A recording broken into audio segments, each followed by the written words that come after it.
Where your treasure is, there will your heart be also. God has given us unlimited treasures in His Word. Every time we open it, we can discover a new treasure or admire an old one. What will we find today? Here's Carla Early with Treasure Hunt in the Word.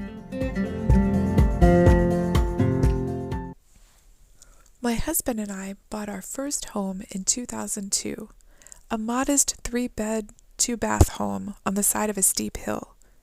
That was perfectly fine until we had our second child. Then we kind of needed a guest room for the grandparents to visit. The basement had a roughed-out room and bathroom, so we set about finishing those.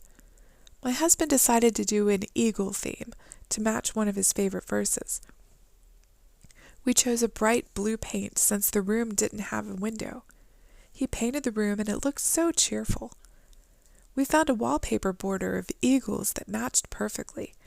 We admired the eagles soaring through the blue sky. My husband picked out wooden flooring and learned how to put it in himself.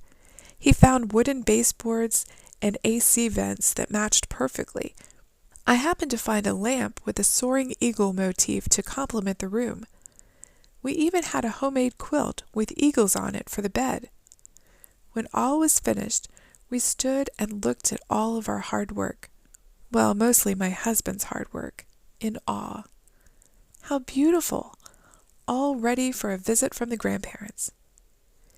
Each day of creation, God looked at what He made, proudly declaring it to be good. But on the 6th day, He took all of it in at once, and indeed it was very good. What a masterpiece He had created! Of course, some of that very good was destroyed by sin in a couple of chapters, but God admired His creation. In fact, the whole next day, He rested and admired His creation. How often do we take time to sit back and admire God's handiwork? Take your morning coffee out to the back porch, have lunch on the 17th floor overlooking the city, as my friend likes to do, or even sit somewhere at a mall and people watch. My favorite is taking a walk on one of the many nature paths around town, just to admire the beauty of the trees, breathe in the muggy air, listen to the birds, smell a flower, feel the crunch of dried leaves on my feet.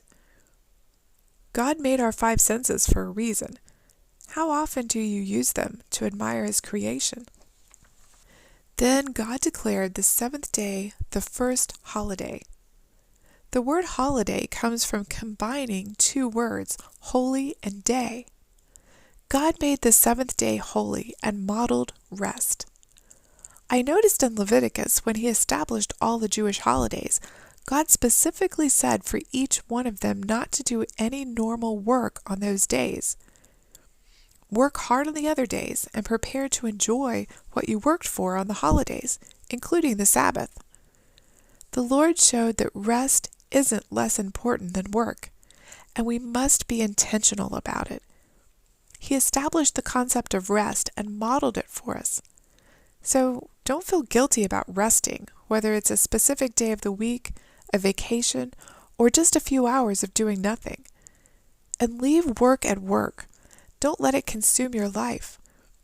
On the other hand, of course, we aren't called to be a couch potato. How are you doing at resting? Do you need to be more intentional, especially about resting one day a week? How do you use your holy day? You can contact us at treasurehuntintheword@gmail.com.